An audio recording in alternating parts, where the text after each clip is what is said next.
赤毛のアン。英語で読もう。第16章。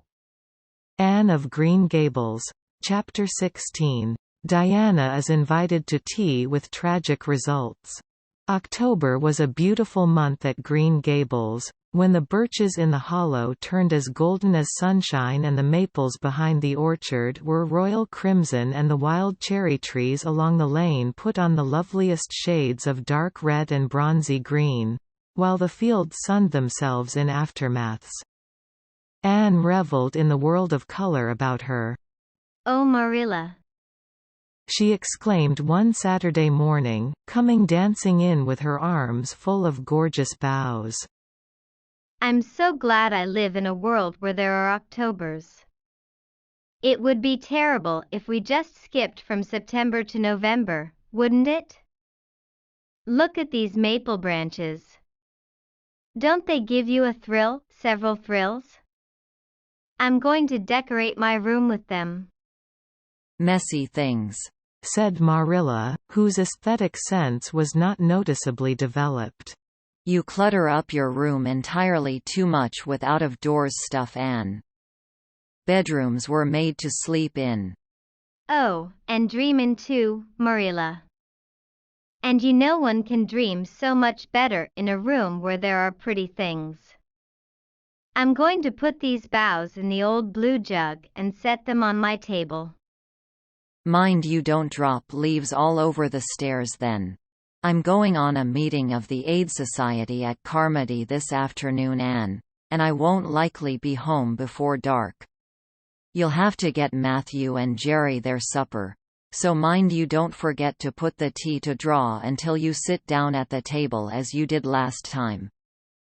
"It was dreadful of me to forget," said Anne apologetically. "but that was the afternoon I was trying to think of a name for Violet Vale and it crowded other things out. Matthew was so good. He never scolded a bit.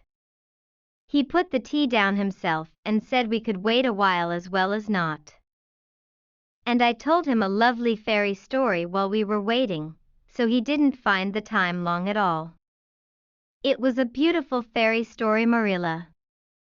I forgot the end of it, so I made up an end for it myself and Matthew said he couldn't tell where the join came in." "Matthew would think it all right, Anne, if you took a notion to get up and have dinner in the middle of the night. But you keep your wits about you this time. And I don't really know if I'm doing right. It may make you more addlepated than ever. But you can ask Diana to come over and spend the afternoon with you and have tea here." "Oh, Marilla!" Anne clasped her hands. "How perfectly lovely! You are able to imagine things, after all, or else you'd never have understood how I've longed for that very thing. It will seem so nice and grown-uppish. No fear of my forgetting to put the tea to draw when I have company. Oh, Marilla, can I use the rosebud spray tea set?" "No, indeed. The rosebud tea set. Well, what next? You know I never use that except for the minister or the aides. You'll put down the old brown tea set.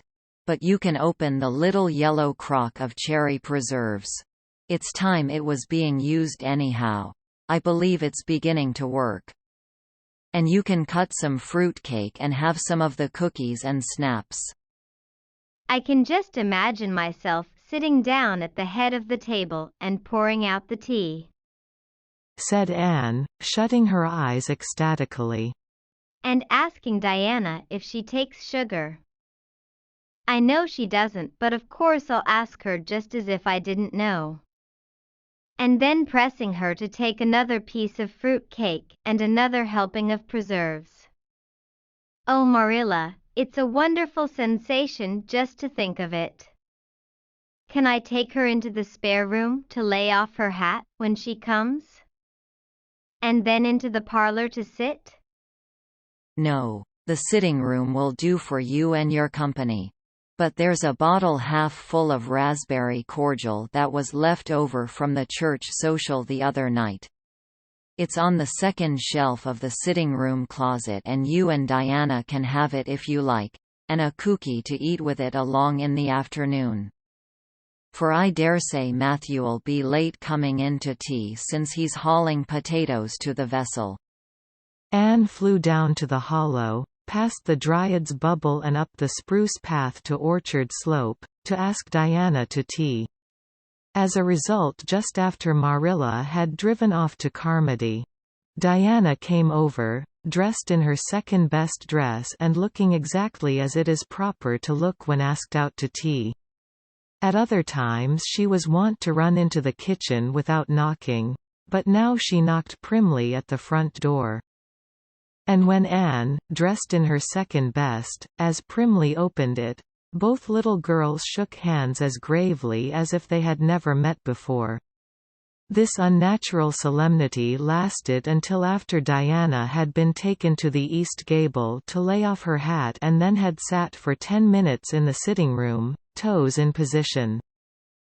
"How is your mother?" inquired Anne politely, just as if she had not seen Mrs. Barry picking apples that morning in excellent health and spirits. "She is very well, thank you. I suppose Mr. Cuthbert is hauling potatoes to the Lily Sands this afternoon, is he?" said Diana, who had ridden down to Mr. Harmon Andrews's that morning in Matthew's cart. "Yes, our potato crop is very good this year. I hope your father's crop is good too." "It is fairly good, thank you. Have you picked many of your apples yet?" "Oh, ever so many," said Anne, forgetting to be dignified and jumping up quickly. "Let's go out to the orchard and get some of the red sweetings, Diana. Marilla says we can have all that are left on the tree. Marilla is a very generous woman. She said we could have fruit cake and cherry preserves for tea. But it isn't good manners to tell your company what you are going to give them to eat, so I won't tell you what she said we could have to drink. Only it begins with an R and a C and it's bright red color. I love bright red drinks, don't you? They taste twice as good as any other color." The orchard, with its great sweeping boughs that bent to the ground with fruit, proved so delightful that the little girls spent most of the afternoon in it, sitting in a grassy corner where the frost had spared the green and the mellow autumn sunshine lingered warmly, eating apples and talking as hard as they could. Diana had much to tell Anne of what went on in school. She had to sit with Gertie Pye and she hated it. Gertie squeaked her pencil all the time and it just made her, Diana's blood run cold. Ruby Gillis had charmed all her warts away, true's you live, with a magic pebble that old Mary Jo from the creek gave her. You had to rub the warts with the pebble and then throw it away over your left shoulder at the time of the new moon and the warts would all go. Charlie Sloane's name was written up with M. White's on the porch wall and M. White was awful mad about it. Sam Bolter had sassed Mr. Phillips in class and Mr. Phillips whipped him and Sam's father came down to the school and dared Mr. Phillips to lay a hand on one of his children again. And Mattie Andrews had a new red hood and a blue crossover with tassels on it and the airs she put on about it were perfectly sickening. And Lizzie Wright didn't speak to Mamie Wilson because Mamie Wilson's grown-up sister had cut out Lizzie Wright's grown-up sister with her bow. And everybody missed Anne so and wished she's come to school again. And Gilbert Blythe, but Anne didn't want to hear about Gilbert Blythe.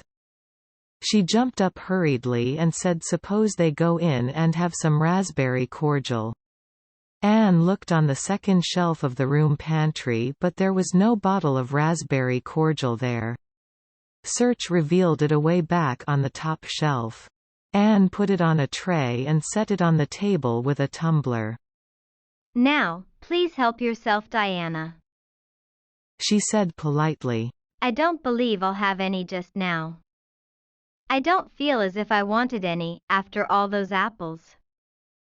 Diana poured herself out a tumblerful, looked at its bright red hue admiringly, and then sipped it daintily. That's awfully nice raspberry cordial, Anne. She said. I didn't know raspberry cordial was so nice. I'm real glad you like it. Take as much as you want. I'm going to run out and stir the fire up. There are so many responsibilities on a person's mind when they're keeping house, isn't there? When Anne came back from the kitchen, Diana was drinking her second glassful of cordial, and, being entreated thereto by Anne, she offered no particular objection to the drinking of a third.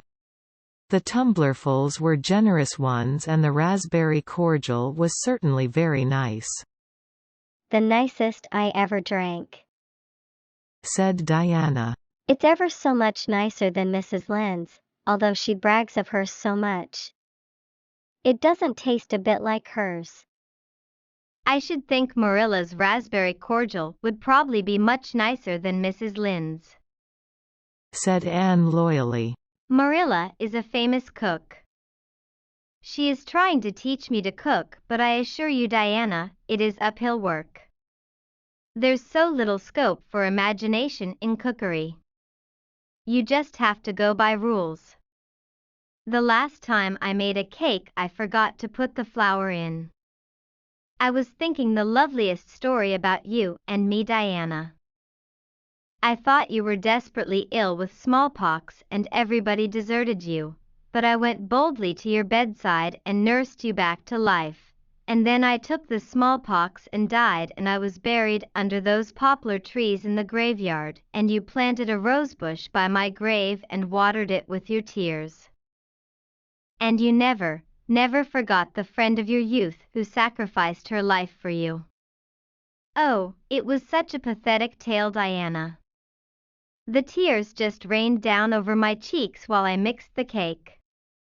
But I forgot the flour and the cake was a dismal failure. Flour is so essential to cakes, you know. Marilla was very cross, and I don't wonder.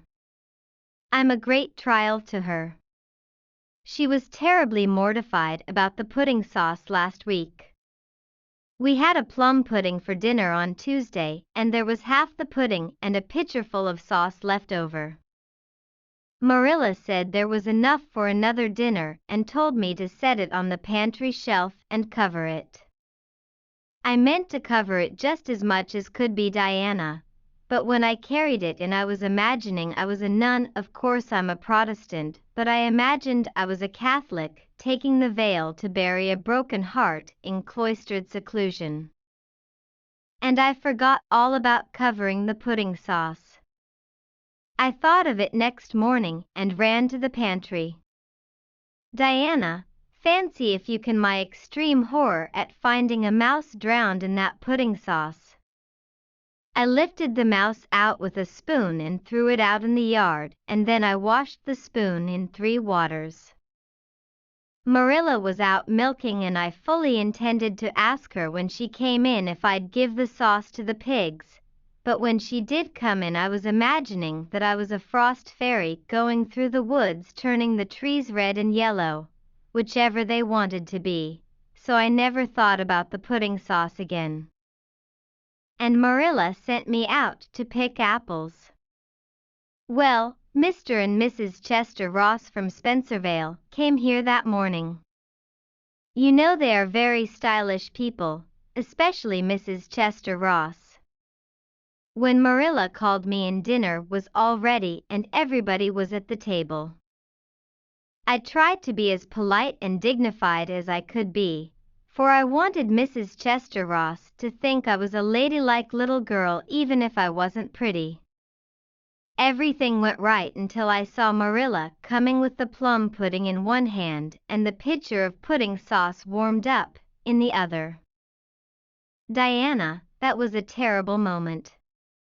I remembered everything and I just stood up in my place and shrieked out, Marilla, you mustn't use that pudding sauce. There was a mouse drowned in it. I forgot to tell you before. Oh, Diana, I shall never forget that awful moment if I live to be 100.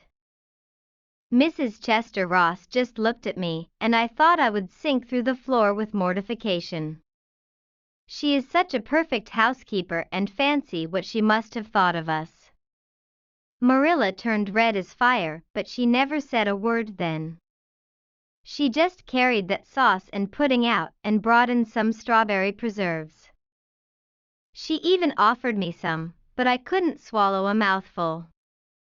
It was like heaping coals of fire on my head.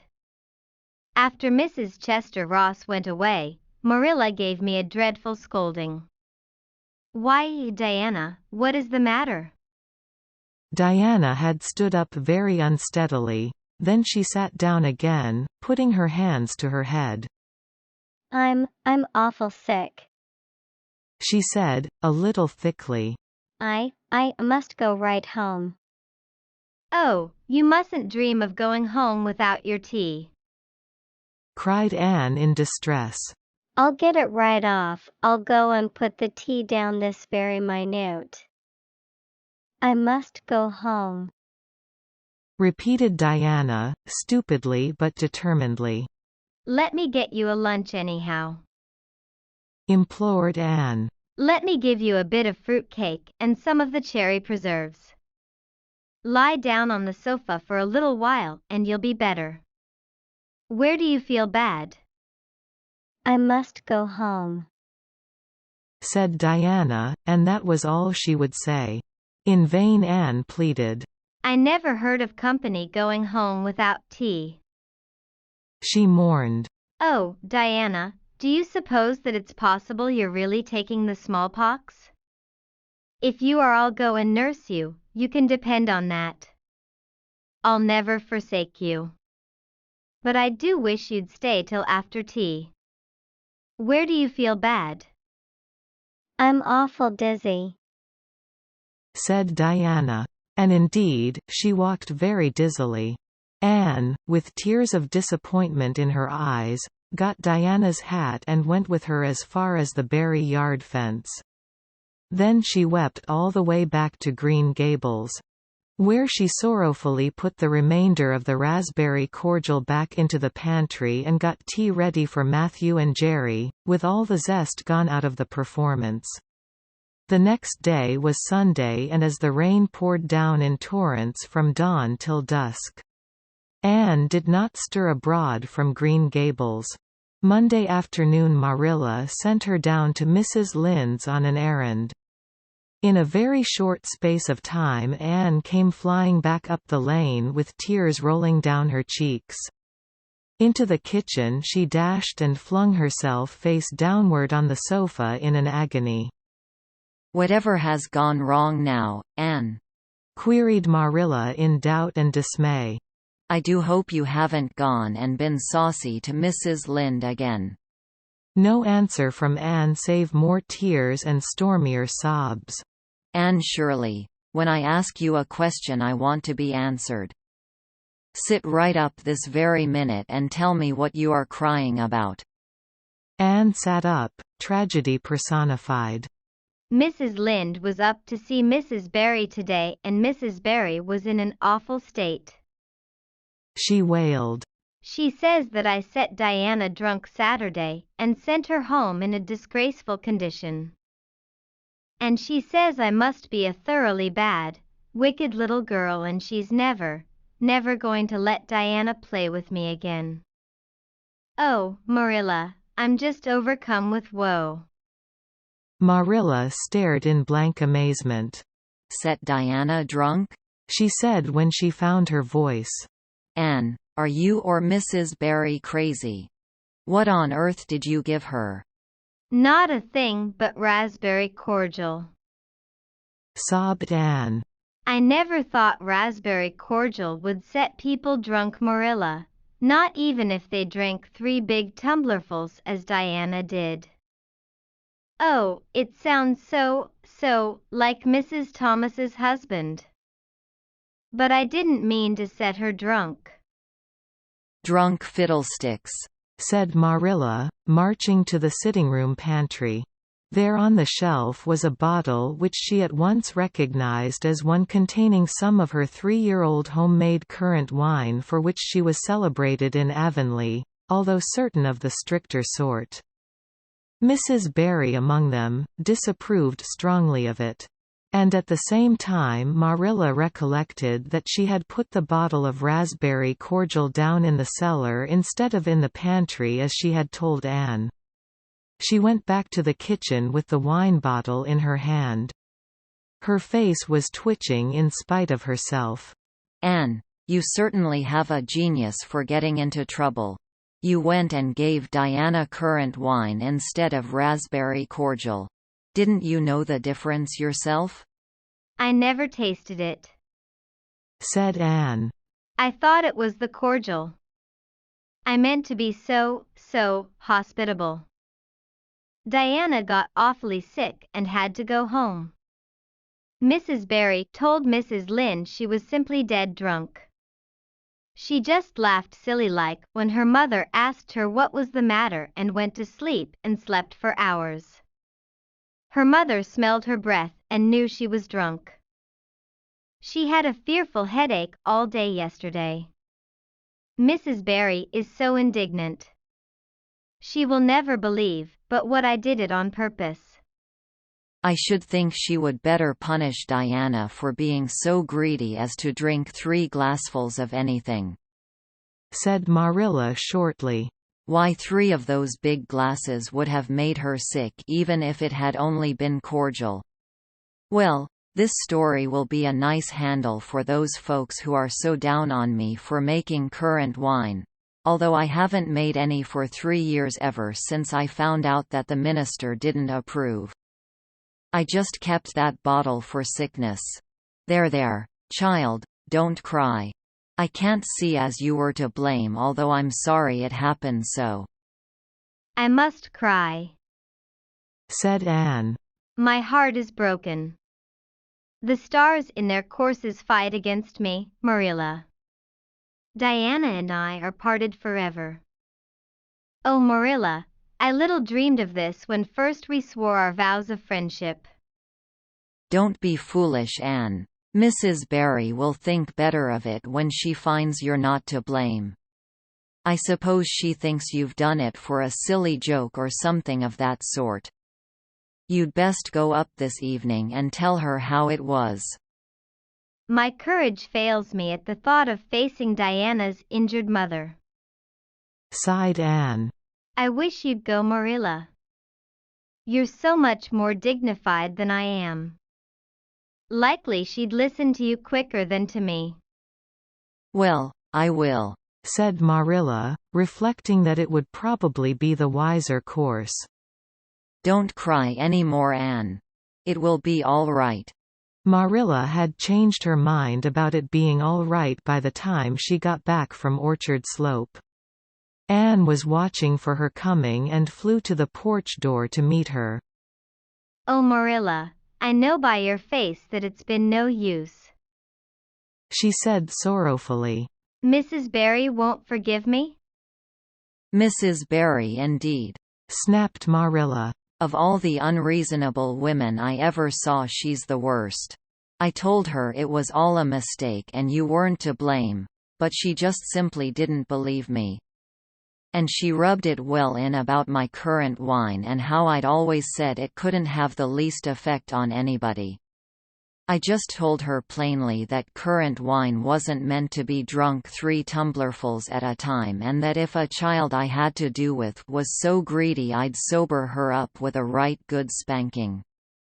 Marilla whisked into the kitchen, grievously disturbed, leaving a very much distracted little soul in the porch behind her. Presently Anne stepped out bareheaded into the chill autumn dusk. Very determinedly and steadily she took her way down through the Sarah Clover field over the log bridge, and up through the spruce grove, lighted by a pale little moon hanging low over the western woods. Mrs. Barry, coming to the door in answer to a timid knock, found a white-lipped eager-eyed suppliant on the doorstep. Her face hardened. Mrs. Barry was a woman of strong prejudices and dislikes, and her anger was of the cold, sullen sort which is always hardest to overcome. To do her justice, she really believed Anne had made Diana drunk out of sheer malice prepense, and she was honestly anxious to preserve her little daughter from the contamination of further intimacy with such a child. "What do you want?" she said stiffly. Anne clasped her hands.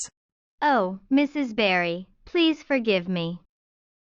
I did not mean to intoxicate Diana. How could I? Just imagine if you were a poor little orphan girl that kind people had adopted and you had just one bosom friend in all the world. Do you think you would intoxicate her on purpose? I thought it was only raspberry cordial. I was firmly convinced it was raspberry cordial. Oh, please don't say that you won't let Diana play with me anymore. If you do, you will cover my life with a dark cloud of woe." This speech, which would have softened good Mrs. Lynde's heart in a twinkling, had no effect on Mrs. Barry except to irritate her still more. She was suspicious of Anne's big words and dramatic gestures and imagined that the child was making fun of her. So she said, coldly and cruelly, "I don't think you are a fit little girl for Diana to associate with. You'd better go home and behave yourself." Anne's lips quivered. "Won't you let me see Diana just once to say farewell?" she implored. "Diana has gone over to Carmody with her father," said Mrs. Barry, going in and shutting the door. Anne went back to Green Gables calm with despair. "My last hope is gone," she told Marilla. "I went up and saw Mrs. Barry myself, and she treated me very insultingly. Marilla, I do not think she is a well-bred woman. There is nothing more to do except to pray, and I haven't much hope that that'll do much good because, Marilla, I do not believe that God himself can do very much with such an obstinate person as Mrs. Barry." "Anne, you shouldn't say such things," rebuked Marilla, striving to overcome that unholy tendency to laughter which she was dismayed to find growing upon her. And indeed, when she told the whole story to Matthew that night, she did laugh heartily over Anne's tribulations. But when she slipped into the east gable before going to bed and found that Anne had cried herself to sleep, an unaccustomed softness crept into her face. "Poor little soul," she murmured, lifting a loose curl of hair from the child's tear-stained face. Then she bent down and kissed the flushed cheek on the pillow. End of chapter 16.